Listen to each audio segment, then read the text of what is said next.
Rebonjour à toutes, rebonjour à tous. Après le déjeuner, nous reprenons nos débats sur l'ESG.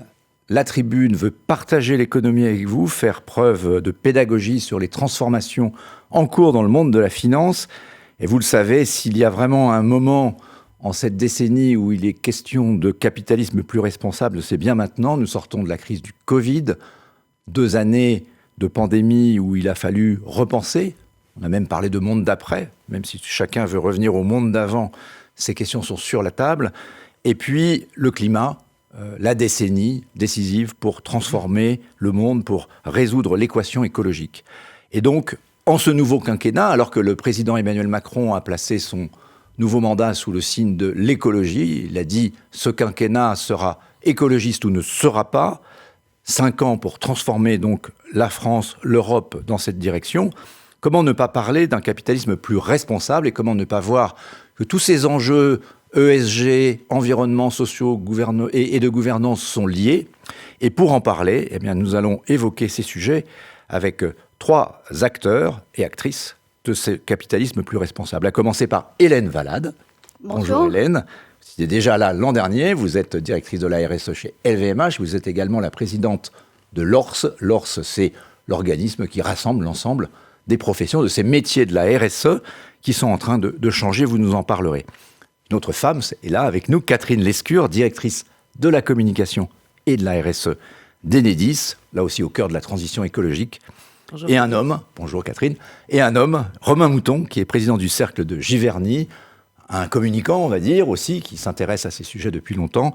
Et vous organisez chaque année le cercle de Giverny, donc c'est un think tank qui se préoccupe en particulier de ces questions-là. Je crois que le prochain rendez-vous est en septembre. Donc on a le temps de trouver un nouveau gouvernement d'ici là. Oui, j'espère. Un premier ou une première ministre. Mais en attendant, on va peut-être donc pendant ce moment de réflexion, commencer avec vous Hélène Valade sur 5 ans. Donc nouveau quinquennat, c'est pas Macron qui va changer le monde tout seul, évidemment, mais il y a une opportunité, un moment. Est-ce que d'abord vous avez eu l'impression que ces sujets ont été présents suffisamment dans la campagne ou est-ce qu'on a raté complètement l'objectif, vous qui êtes quand même au cœur, j'allais dire, de la machine de la RSE dans les entreprises? Oui, merci de poser cette question parce que c'est un grand regret pour moi dans la mesure où pendant le quinquennat précédent, un certain nombre de choses avaient été faites entre la loi Pacte, entre la loi climat, entre la loi économie circulaire. On se rendait compte que le diagnostic de la nécessité de l'accélération était acté par tous. Et à partir du moment où on rentre dans l'action, on se pose des questions sur le comment. Et donc, il me semblait que ce débat pour la présidentielle était le moment de débattre des comment possibles. Bon. Et là, ça a été une occasion quand même magnifiquement ratée. C'est-à-dire, à part les questions et la sacro-sainte question, pardon Catherine, sur l'énergie, le reste, on n'en a jamais entendu parler. C'est-à-dire l'économie circulaire, c'est-à-dire la RSE en tant que telle, la place de l'entreprise, le capitalisme responsable. Tous ces sujets n'ont pas été traités. Et d'ailleurs, le questionnement ne s'est pas articulé autour de l'ensemble de ces enjeux. Bon, c'est pas grave, c'est maintenant que ça va se passer, et c'est maintenant que ça va se passer pour, en effet, apporter des réponses de plus en plus concrètes à des enjeux qui deviennent non seulement importants pour les opinions publiques, mais également pour la planète, et qui sont littéralement incontournables. De toute façon, on a toujours une deuxième chance, donc il y a quand même une deuxième élection, c'est le 3e tour législatif.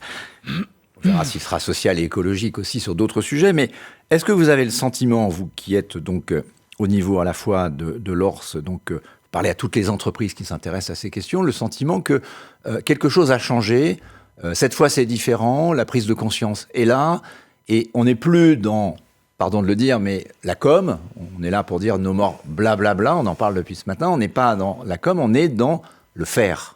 Oui. Vous savez, je pense que ça fait quand même pas mal de temps qu'on est déjà dans le faire.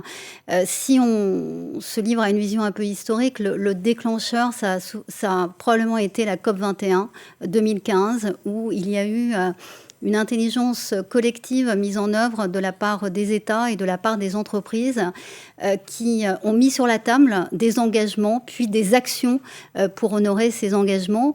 Et la deuxième accélération, ça a sans doute été la crise que nous venons de connaître, la crise sanitaire, la Covid, qui a mis en lumière, qui a vraiment mis sous les projecteurs des concepts, des actions sur lesquelles on travaillait depuis longtemps et qui du coup a permis d'accélérer. Parce qu'il me semble que ce qui est en train de se passer depuis quelques années, c'est le passage d'une RSE de la gouvernance corporate à une RSE qui est dans l'action et qui ne s'occupe plus simplement de faire en sorte que les sites industriels soient moins impactants sur l'environnement en mettant un peu de verdure ici ou là, à une vraie révolution à la fois des produits qui sont proposés et des services qui sont rendus. Par exemple, chez LVMH, on est en train de revisiter totalement ce que veut dire, au fond, le principe de création, ce que veut dire le beau. Et on se rend compte que lorsque l'on a des produits durables comme les nôtres, alors on peut les embarquer dans des logiques de circularité créative, faire de l'upcycling. Une maison comme Louis Vuitton met sur la table, si je puis dire, des collections, notamment de sneakers complètement upcyclés. Et tout cela change la nature du produit, limite son impact, évidemment, sur l'environnement et donne une vision de la beauté totalement différente. Parce que derrière tout ça, c'est une révolution culturelle que nous devons, au fond, tous ensemble avoir, puisque les fondamentaux à la fois de l'économie, ce qui structure, de la comptabilité, sont en train de changer. Et je pense que, et ça pourrait être un résultat possible de ce quinquennat, on y arrivera vraiment à ancrer totalement cette action à partir du moment où on aura révolutionné la définition du produit intérieur brut. Qu'est-ce que c'est qu'un PIM qui prend en compte l'impact sur l'environnement, les externalités? Et lorsqu'on aura vraiment mis au point, on s'y essaye dans certaines de nos entreprises, une comptabilité qui comptabilise la dette à l'environnement. Une comptabilité qu'on appelle celle du triple capital, à la fois sur le climat et sur la biodiversité et sur le social. Comment elle peut structurer différemment une analyse comptable classique. Alors, on va en reparler, mais on va écouter les autres intervenants et intervenantes. Peut-être Catherine Lescure, alors chez Enedis, service public, les réseaux d'électricité, tous les enjeux de la transition électrique et énergétique sont concentrés en partie chez vous. Et ce qui est particulier, ce que vous pourriez peut-être nous expliquer dans cette dimension RSE ou ESG, c'est que vous êtes en relation avec toutes les parties prenantes, que ce soit les consommateurs citoyens et les territoires qui possèdent le réseau. Comment est-ce que vous arrivez à promouvoir une politique durable dans ces conditions? Alors effectivement, on a l'habitude de dire qu'on est la colonne vertébrale de la transition écologique, parce qu'en fait, le réseau concentre finalement tous les mouvements autour de l'électricité. Donc notre métier traditionnel, qui est d'apporter l'électricité à tous les clients, donc à tous les Français, à travers ce réseau qui fait 35 fois le tour de la Terre, mais de plus en plus à intégrer des problématiques ultra-locales, puisque nous intégrons l'ensemble des énergies renouvelables au réseau de distribution d'électricité. 90% des électricités et des énergies renouvelables arrivent sur le réseau de distribution, et c'est aujourd'hui plus de 500 000 producteurs. Donc ça, c'est évidemment une donnée très nouvelle, puisqu'il y a de plus en plus d'énergies renouvelables décentralisées, évidemment le photovoltaïque, mais aussi l'éolien. Et puis, il y a les mobilités propres, les mobilités électriques qui sont en plein développement. Et évidemment, la guerre en Ukraine vient accélérer cette ambition qu'a la France d'avoir plus d'électricité pour se débarrasser des énergies fossiles, même si c'est un enjeu que notre pays connaît depuis des années, mais on voit bien que ceci s'accélère. Et donc notre rôle, c'est... On a une politique de développement durable depuis 2015, donc effectivement la COP21 a quand même fait agir les entreprises et a vraiment été une prise de conscience, je crois, pour l'ensemble de nos entreprises. Ce qui change aujourd'hui, c'est que peut-être d'un sujet qui était un peu un sujet d'experts, c'est-à-dire le développement durable était un peu considéré comme un sujet d'expertise pour quelques-uns dans l'entreprise. Nous, ce qu'on essaie de faire, c'est de faire en sorte que chacun se sente partie prenante de son impact environnemental, social, sociétal. Donc dans toute l'entreprise. Donc par exemple, les bilans carbone. Donc on fait un bilan carbone depuis 2017. On a décidé depuis 2020 d'avoir un bilan carbone pour chacune de nos directions régionales et de nos grandes entités nationales, donc 25 régions qui composent Enedis. Et donc chacune de ces régions, avec ses équipes, élabore ce bilan carbone, mais surtout élabore un plan d'action qui lui est spécifique et qui va faire que chacun, dans son métier, dans l'exercice de son métier, se sent en responsabilité sur les questions environnementales. Et de la même façon, sur le sujet social, sociétal, nous avions un conseil des parties prenantes nationales qui existe aussi depuis 2015, et on a décidé en 2021 d'avoir un conseil des parties prenantes dans chacune de nos 25 régions, donc avec les parties prenantes les plus en proximité, je dirais, avec nos équipes, pour pouvoir échanger sur toutes les dimensions de l'entreprise. Vous dites quelque chose de très important parce que, on en pourra en reparler, mais cette dimension de proximité, aujourd'hui, on a un peu ce sentiment parfois que les choses sont vues de très haut, ce qui crée une distance, et voire un éloignement, voire un désintérêt. Est-ce que cette dimension 25 régions, alors qu'il y a 13 régions, donc ce côté relation forte avec les collectivités locales, il faut le rappeler, qui sont propriétaires du réseau, ce sont vos parties prenantes principales, et derrière les collectivités, il y a les élus, et donc élus par des citoyens. Il y a des enjeux d'investissement, il y a des enjeux d'attente, justement, de ces citoyens. C'est très local, en fait, finalement. Oui. Et l'autoconsommation, dont vous parlez, cette production, c'est presque un sujet aujourd'hui militant. Est-ce que ça doit passer à l'échelle? Est-ce que ça va devenir un sujet, je veux dire, pour tout un chacun, de mettre un acte citoyen, de mettre des panneaux solaires ou des moyens, en tout cas, de production propres? Est-ce que cette transition écologique, c'est un sujet pour chacun et pour tous? Oui, nous, on considère vraiment que la transition écologique, elle se fait au plus près des territoires. Et alors, c'est vrai que notre modèle, il est très local. On a 800 sites en France. On a des petites voitures bleues, d'ailleurs, dont bien connues. Près d'un quart sont déjà électriques. Donc, on a cette mission d'être au plus près des territoires, d'être à l'écoute des élus. Mais au-delà des élus, c'est aussi toutes les parties prenantes. C'est les ONG, c'est les associations de consommateurs. Les élus, on parle avec eux depuis toujours. Alors évidemment, le dialogue est renforcé aujourd'hui avec les enjeux de transition écologique. Mais au-delà, ce qu'on souhaite, c'est élargir aux enseignants, puisqu'on recrute beaucoup dans la filière de l'énergie, et ça va évidemment se poursuivre dans les années qui viennent. Donc c'est aussi être plus en lien et en plus en discussion avec ces différentes parties prenantes qui composent les territoires. Et donc, c'est l'action, nous considérons qu'elle se passe vraiment en ultra-local.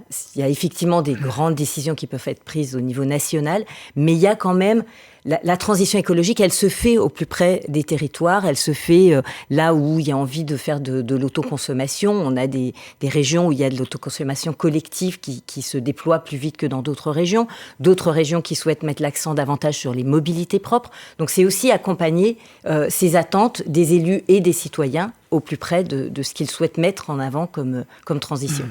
Alors Romain Mouton, je disais, vous avez fondé un think tank qui s'appelle le Cercle de Giverny. C'est une réunion par an, mais entre les deux, j'imagine, il se passe beaucoup de choses, beaucoup de réflexions. Qu'est-ce que c'est le Cercle de Giverny? Vous avez un rendez-vous, donc on parle de nouveau quinquennat en septembre. C'est quoi le rendez-vous de septembre? Vous allez le placer sous quel augure? Et est-ce que vous allez avoir le futur Premier ministre de la transition écologique qui va faire la planification de tout, qui va venir nous expliquer comment ça se passe? Ou alors c'est vous qui êtes là plutôt dans ce rôle de conseil et d'agitateur d'idées? Ce qu'on essaye de faire au Cercle de Giverny, et en particulier au Forum de Giverny dont vous parlez, qui a lieu chaque année le premier vendredi du mois de septembre. Donc le 2 septembre cette année. Le 2 septembre, merci Philippe. Et je suis. Hélène est bien évidemment une fidèle. L'objectif, c'est de faire des propositions le plus concrètes possible. Et là, on a un moment un peu historique. En ce début de quinquennat, on a un alignement de planètes. On sera, certes, à la sortie de la présidence française de l'Union européenne, mais un nouveau quinquennat. Et on sait que le temps de l'action, le temps où tout est possible, le temps où on peut engager les grands chantiers, que ce soit d'ailleurs dans les domaines économiques, sociaux et environnementaux, ça va être dans le début du quinquennat, cette première année qui est une année clé. Et c'est vrai que notre souhait chaque année, c'est d'avoir plusieurs ministres parlementaires pour évangéliser, pour leur faire part de nos propositions sur les sujets environnementaux et sociaux. Chaque année, on fait 30 propositions. 30 propositions qui sont mises à la puissance publique et dévoilées au Forum de Giverny. Et cette année, on a choisi 5 chantiers. 5 chantiers qui nous apparaissent comme prioritaires et sur lesquels on souhaite, grâce à une centaine d'experts qui sont extraordinaires sur ces sujets, Lors notamment est sur un premier groupe qui est l'attractivité des métiers de la transition écologique. Parce que on a la conviction que pour que cette transition, pour que cette nouvelle économie, ce capitalisme responsable voit le jour, il faut des talents qui puissent le déployer. Et aujourd'hui, les entreprises, certainement Hélène et Catherine le constateront aussi, les entreprises sont confrontées au manque de ressources humaines, au manque de manœuvres, au manque de personnel pour mettre en place cette transformation écologique. Lors de ce groupe de travail, on a plusieurs entreprises, je pense à EDF, à Transdev, qui sont là et qui nous expliquent, voilà, nous on est prêts à faire tel et tel chantier, mais on n'a pas la manœuvre derrière. Donc comment on va faire en sorte que les formations soient mises en place et comment on va surtout donner envie aux jeunes d'aller dans ces métiers. Des métiers qui peuvent ne pas avoir l'air forcément très attractifs. Électricien, par exemple. Électricien, il y avait chauffeur de bus, etc. Donc il y a ce premier chantier, c'est l'attractivité des métiers. Le deuxième qu'on a choisi, c'est le e-commerce, parce qu'on est tous sur nos plateformes pour commander. Donc comment faire en sorte que l'impact environnemental du e-commerce soit limité et soit durable. À la sortie de la crise, Hélène, vous en parliez tout à l'heure, du Covid, on a voulu faire un groupe sur la résilience. Et c'est Boris Cyrulnik lui-même, qui est un des papes du sujet, qui m'a proposé de co-présider un groupe. Et donc, on fait un groupe sur la résilience et comment vous définissez la résilience? Vous savez, il y a autant de définitions qu'il y a de personnes. Pourquoi Boris Cyrulnik alors? Pourquoi Boris? Déjà parce que c'est un neuropsychiatre, un neuropsychologue qui est engagé sur le sujet, qui a écrit plusieurs livres sur le sujet, qui a lui-même sa propre définition de la résilience et qui... la résilience, qu'il a vécu à titre personnel et qui accompagne des personnes sur ces sujets, c'est comment après une crise, on renaît de ses cendres. Comment une entreprise qui a traversé la crise du Covid telle qu'on l'a connue, avec soit une perte de chiffre d'affaires, soit une démobilisation de salariés, etc., comment on peut recréer du lien et comment on peut... Donc l'économie phénix. Renaître. Donc ça, c'est notre autre sujet. Et après, on a d'autres sujets qui sont l'industrialisation du développement durable et comment la data peut servir dans cette industrialisation du développement durable. C'est Antoine Cyr, que vous aurez juste après, qui nous a proposé ce thème, parce que comment on passe de la parole aux actes. Parce qu'en fait, aujourd'hui, il y a beaucoup de propositions, beaucoup d'idées, mais comment on va intégrer dans les process des entreprises des obligations qui font que le développement durable, que les sujets de RSE et d'impact soient intégrés au process de décision des entreprises.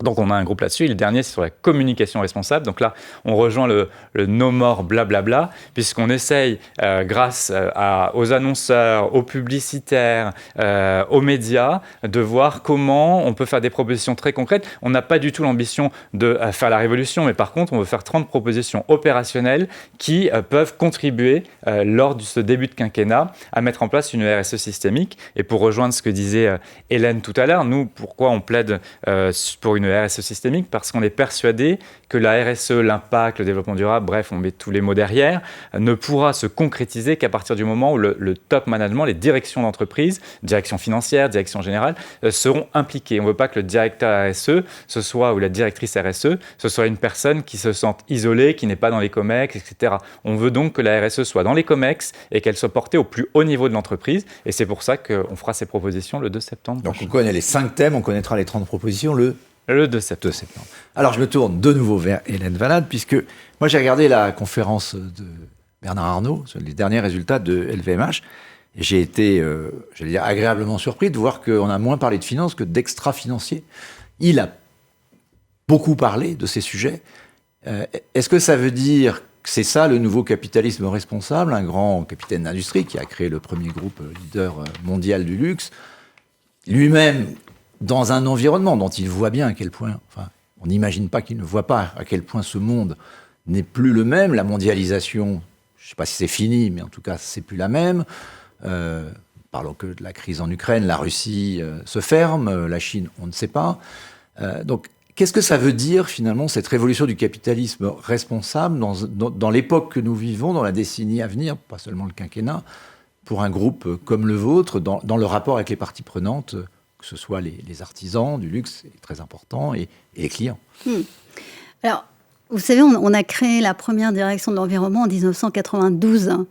Donc, il y a aussi quand même une inscription dans le temps long pour préparer quelque chose qui ne se fait pas comme ça du jour au lendemain. Donc, on parle aujourd'hui de capitalisme responsable, mais je pense que cette expression-là est l'aboutissement déjà d'un long chemin. Et le mot d'ordre aujourd'hui, c'est plutôt celui de l'accélération. C'est-à-dire, pendant toutes ces années, et notamment à LVMH, on a testé des solutions, mais tout ça était un peu mosaïque. Voilà, il y avait des sujets sur lesquels on travaillait beaucoup, on testait par exemple des nouvelles matières pour remplacer des matières qui sont trop impactantes, etc. Là, aujourd'hui, le sujet, c'est passer à l'échelle totalement. Et donc cette transformation totale. Et elle est en effet complètement enclenchée chez LVMH, qui d'ailleurs, lors de son AG, a donné quelques exemples, encore une fois, de choses qui viennent se loger dans les produits, puisque c'est ça le sujet, c'est comment changer la production, comment changer les services que l'on propose. Et ces objets peuvent être extrêmement beaux, et moi je suis très très attentive à ça, parce que tous ces sujets, il faut les rendre désirables pour embarquer des clients, des consommateurs, des citoyens dans cette transformation. Donc on a par exemple mis un peu en exergue un sac à main qui a été très joliment tissé par des artisans, mais à partir de chutes de cuir. Voilà. Et donc c'est très symbolique, mais c'est un exemple de cette révolution qui est en train d'avancer. Puis il y a une autre chose qui me tient particulièrement à cœur, qui concerne LVMH, mais tout un tas d'autres entreprises également, c'est cette capacité que nous avons à nouer une relation d'un ordre un peu différent avec le monde du vivant, avec la nature, puisque c'est une des réponses que l'on peut avoir à l'enjeu climatique, des sols, une agriculture qui renonce un peu à la monoculture pour aller dans l'agriculture régénératrice, est une agriculture qui permet le stockage du carbone et qui donc apporte des éléments à cet enjeu absolument incroyable et primordial qu'est le climat. Et c'est un peu ça que nous avons fait à LVMH, qu'on pourrait qualifier d'un groupe aussi d'agriculteurs et d'éleveurs, puisque derrière tous les produits, il y a des produits de la nature. Derrière des parfums, il y a des plantes, etc. Derrière le champagne, il y a des vignes. Et donc, comment peut-on accompagner, on parlait de local et de territoire tout à l'heure, également les agriculteurs dans une autre façon de faire, dans cette agriculture régénératrice qui permet au passage d'avoir des rémunérations complémentaires, parce que les émissions de CO2 qu'on évite en changeant les pratiques culturelles peuvent se transformer en crédit carbone. Et donc, tout cela devient une nouvelle culture d'entreprise où chacun, et j'ai été sensible à ce que disait Catherine, où chacun est acteur de ce changement. Le mot d'ordre lancé par Bernard Arnault, c'est « Be the change », adressé à chacun d'entre nous, parce que les processus sur lesquels on s'est habitué pendant des années et des années doivent être radicalement changés au regard de ces enjeux du développement durable. Un processus qui existe depuis des années, qui a été conçu avec les enjeux et les préoccupations de l'époque, ne marche plus du tout. Et on est tous un peu paresseux. On se dit, ouais, c'est bien de pouvoir reproduire tous les jours la même façon qu'on avait de faire. Mais c'est ça la transformation et le capitalisme responsable, c'est d'avoir ce courage de se dire « Ah maintenant, la logistique, elle avait l'habitude d'utiliser l'avion parce que franchement, c'est plus pratique. On arrête ça, ce qui veut dire remonter complètement une chaîne de production pour partir au moment où un bateau part. Donc hop, on remonte tout. Mais pour faire ça, on a regardé tout et on s'est dit, non, on ne fait plus comme ça aujourd'hui. Voilà, c'est ça qu'on est en train de mettre en œuvre. Alors, sans mettre en doute votre sincérité, on voit bien que de toute façon, c'est dans ce sens-là qu'une partie des consommateurs veulent aller. Est-ce que vous ne sentez pas quand même une forme de contradiction, de l'embranchement, où il y a deux mondes, y compris dans les codes du luxe?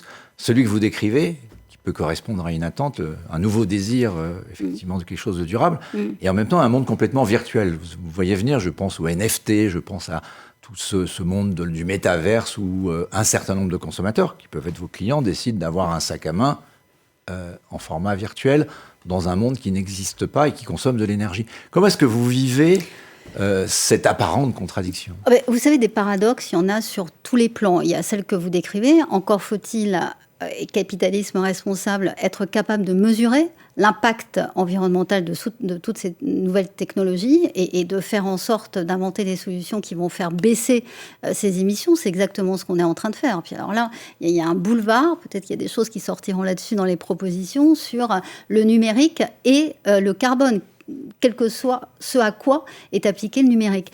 Mais il y a une chose qui permet, me semble-t-il, de dépasser tous ces paradoxes, c'est que à la fois les collaborateurs et les consommateurs sont en attente absolument d'autre chose.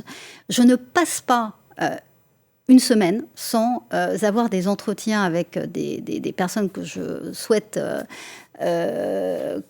embaucher, qui interrogent sur ce que vous avez dit, c'est-à-dire sur le courage, sur la réalité de des politiques de développement durable.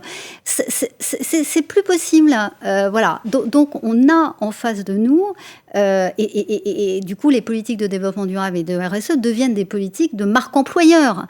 C'est comme ça qu'on attire les talents. C'est parce que on est crédible et on est sincère et on a des preuves de ce que l'on fait. Bon, et du côté des consommateurs, y compris dans le luxe, c'est exactement la même attente. C'est-à-dire on passe d'un luxe qui était, et c'est vrai, un luxe statuaire, à un luxe qui est un luxe beaucoup plus de l'engagement, que ce soit en France ou que ce soit en Chine. Mais donc un des enjeux, c'est quoi? C'est d'éduquer les clients? Parce que le client, lui, il vous écoute, mais oui, s'il a au bout de 12 sacs à 20 000 € dans un coffre-fort... C'est de lui proposer des produits qui permettent d'avoir la marque de cet engagement. Il me semble que c'est ça. C'est changer les codes aussi du consommateur. C'est changer les codes du consommateur. D'ailleurs, dans le quinquennat précédent, il y a eu aussi des débuts de réflexion assez intéressantes sur la publicité, sur la manière dont on peut rendre la publicité plus responsable, au sens où vous l'indiquiez, en faisant apparaître les empreintes carbone des produits pour lesquels on fait de la publicité. Bon, là aussi, ça participe d'un dialogue avec le consommateur, me semble-t-il, qui est vraiment radicalement différent. Mais, vous savez, apparaît cette Gen Z, c'est-à-dire ce que j'appelle moi les natifs du développement durable, des personnes qui ont été socialisées uniquement avec ces enjeux en toile de fond. Et je vous assure que leurs réactions, elles sont extrêmement différentes. Ce qu'elles viennent chercher chez nous, c'est l'artisanat, c'est notre capacité à être avec nos fournisseurs, mais avec des preuves. Avec des preuves et à les faire travailler sur des choses extrêmement concrètes. C'est comme ça que ça marche. Puis dernière chose, pardon, mais c'est en effet le rapprochement avec la finance. Parce qu'on dit financier, extra-financier, encore en faut-il apporter la preuve. Et donc, être en capacité maintenant de montrer que la performance d'un groupe est une performance globale, c'est-à-dire évidemment financière, mais aussi extra-financière, c'est-à-dire avec un bilan carbone et un bilan biodiversité qui peut être démontré. Ça, pour moi, c'est ça aussi le marqueur du capitalisme responsable. Et on est juste en train de commencer à faire ça. Alors, Catherine Lescure, chez Enedis, on est forcément responsable puisque c'est un service public. Donc, on pourrait se dire, on est dans la responsabilité absolue, c'est celle vis-à-vis du citoyen.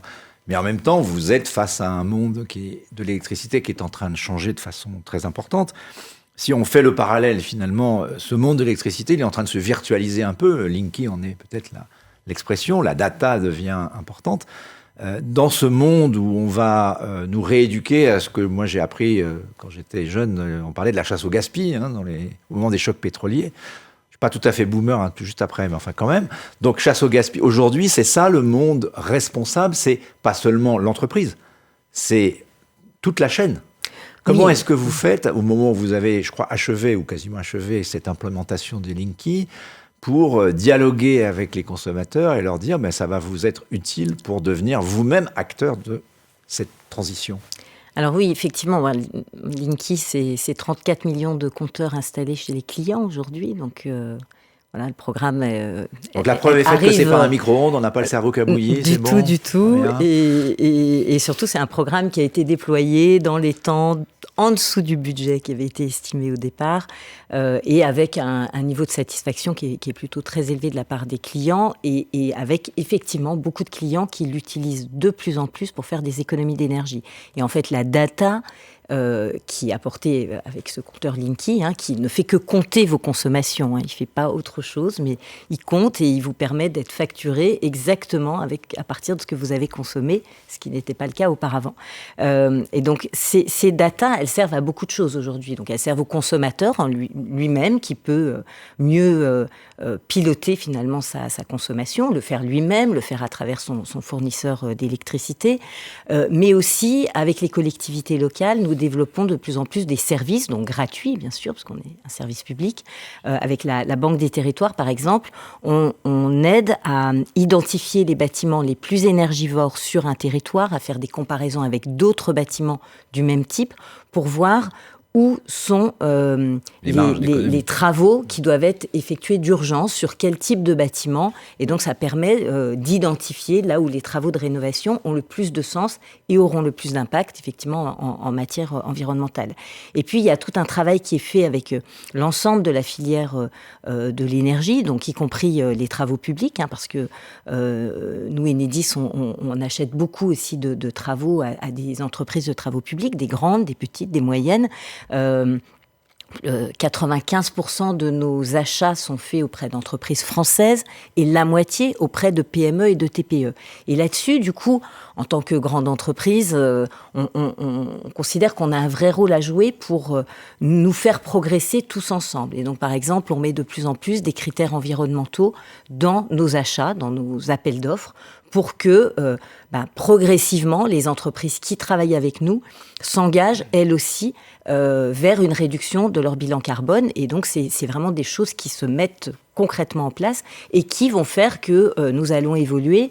Alors, ça ne va pas se faire du jour au lendemain, parce qu'il ne faut pas non plus complètement déstabiliser des entreprises qui parfois sont petites, mais il faut les amener à prendre en compte ces critères-là. C'est la même chose sur la biodiversité. On fait beaucoup d'élagage autour des lignes. Vous voyez, les lignes électriques, il faut éviter qu'il y ait des arbres qui tombent dessus, notamment quand il y a des tempêtes. Donc, on fait de l'élagage.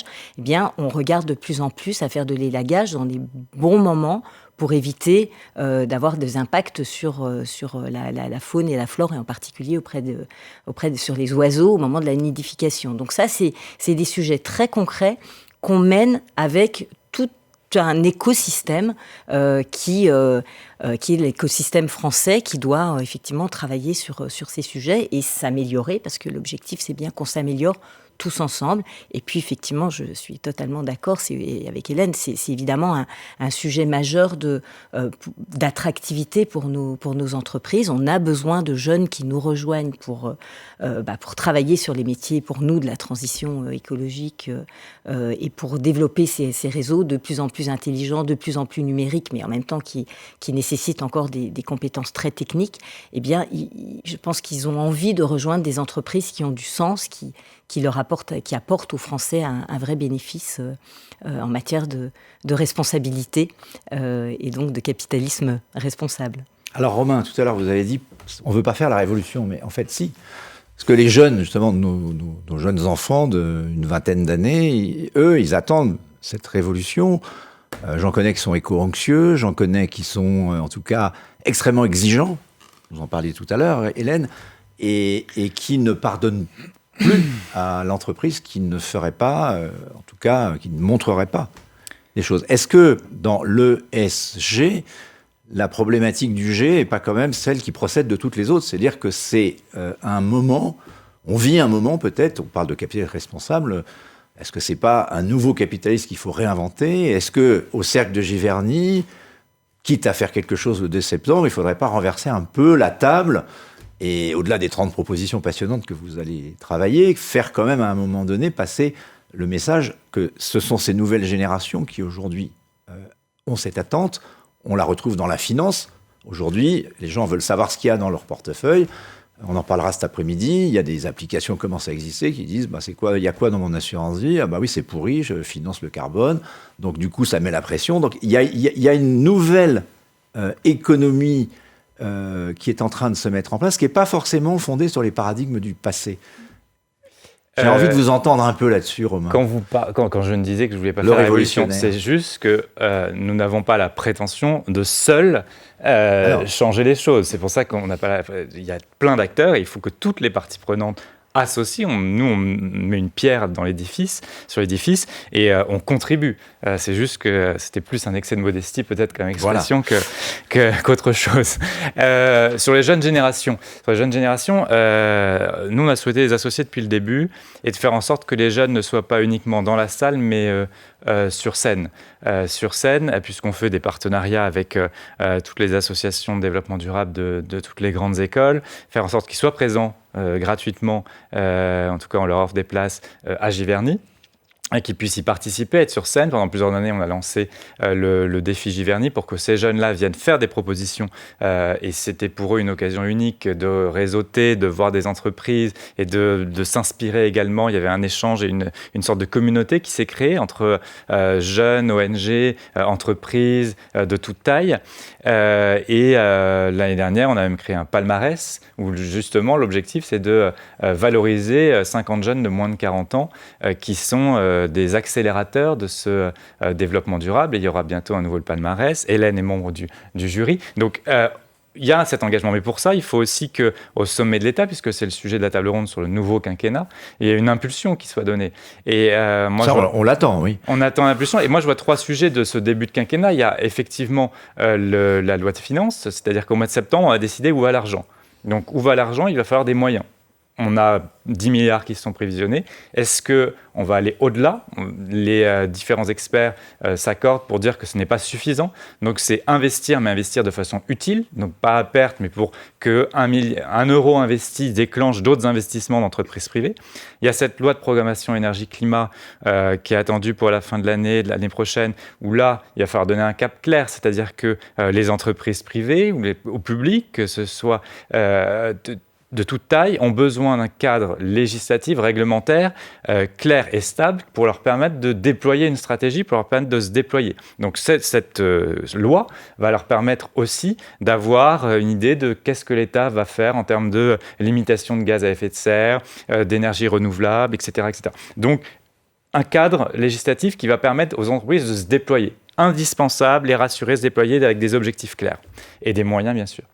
Et enfin, je pense qu'il faut être vigilant, et c'est un sujet qui est porté par cette nouvelle génération dont vous parlez tout à l'heure, c'est cette transition juste. C'est-à-dire que pour qu'il y ait transition, pour qu'il y ait une acceptabilité des populations, il faut à la fois qu'on la considère du point de vue des ménages, mais aussi qu'on l'imagine d'un point de vue des territoires. Ce n'est pas depuis Paris quelques bureaucrates qui vont décider de tout ce qui va se passer dans toute la France. Donc il faut que les ménages soient associés, et 2, que tout ce qui est l'aspect fiscal et social soit anticipé. Sinon, on aura le même effet de gilet jaune. Rappelez-vous quand même d'où sont partis les gilets jaunes, de l'histoire de la taxe carbone. Taxe carbone, on est sur les enjeux environnementaux. Donc si on ne veut pas qu'on ait à nouveau une partie du quinquennat, 1 an, l'histoire des gilets jaunes, qui soit gâchée, qu'on avance sur une mesure et qu'on recule, il faut tout anticiper, associer les corps intermédiaires et faire en sorte que cette transition soit juste et passer d'une écologie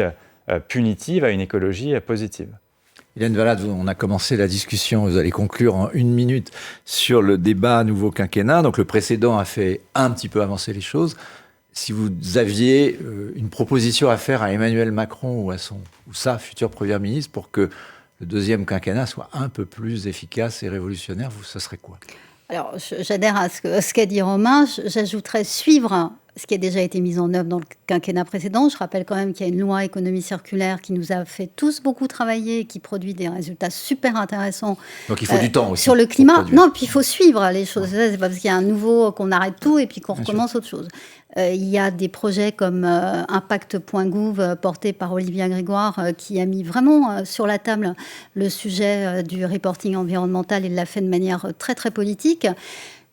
Ma proposition, c'est celle que j'ai formulée tout à l'heure, donc on boucle bien, on est dans l'économie circulaire, c'est réviser la mesure de ce qu'est la définition et la mesure de ce qu'est la croissance. Si on n'intègre pas dans la mesure de la croissance l'impact que l'on a sur l'environnement, l'impact que l'on a sur le social, alors on va rester dans cette vision de la croissance classique et habituel qui ne pourra pas récompenser les efforts qui sont faits sur tous les sujets du durable. Donc voilà. Merci Hélène de cette invitation. Je vous encourage à rester jusqu'à la fin parce que entre Jean Covici, Badré, Eva Sadoun, etc., on aura l'occasion de parler de ces sujets de croissance et de décroissance et de nouveau capitalisme.